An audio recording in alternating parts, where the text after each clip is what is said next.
how are all of these new sports impacting, well, new to you sports or new to me sports impacting business at Fubo? Well, we get pitched, and Christy, I'm sure you do too, pitched daily with these, new sports that have come out of the woodwork. One of my favorites is and I think I mentioned it to you the other day, the slapping each other in a Slap foam. fighting. Yeah. Yeah, Yeah. that's interesting. I did not go for that one, Christy. I don't know if you did. We don't actually feature slap fighting. Okay, I'm not quite sure who does, but it is interesting. We have been lucky enough to work with a bunch of people, and early on, bare knuckle fight championship came to us, and we tested them on overnights because some people in the company thought it might be a little bit too violent, but I'm like, let's just test it and see. And it ended up getting a great following, and it kind of lives in the top 10 of all of our programming on Fubo Sports. Every single month, it's ranking up there in the top 10.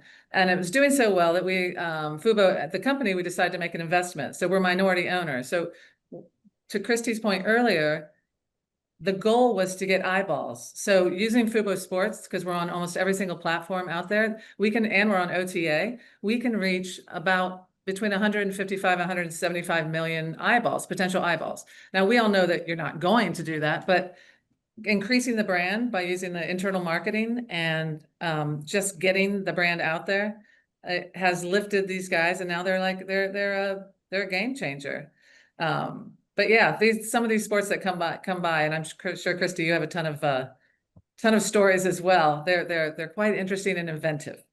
Well, I think that's one of the benefits, Pamela. This is a great point about let's call it the emerging video strategies in sports, is that their old rules are thrown out.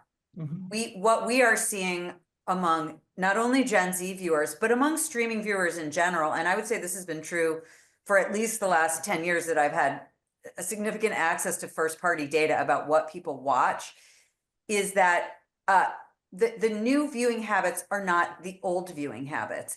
And so some of the conventional wisdom that comes from broadcast and cable sports programming does not apply to the streaming space.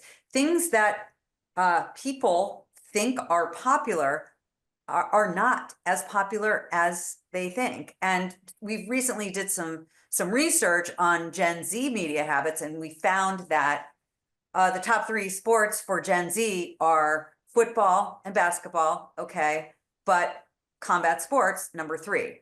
So that is surprising to a lot of media and even sports executives who are not engaged in combat sports themselves, or who are of a certain age where they just, it's not on their radar, or they're even, like, I think certain geographies I find are surprised by the enthusiasm for combat sports. Yeah.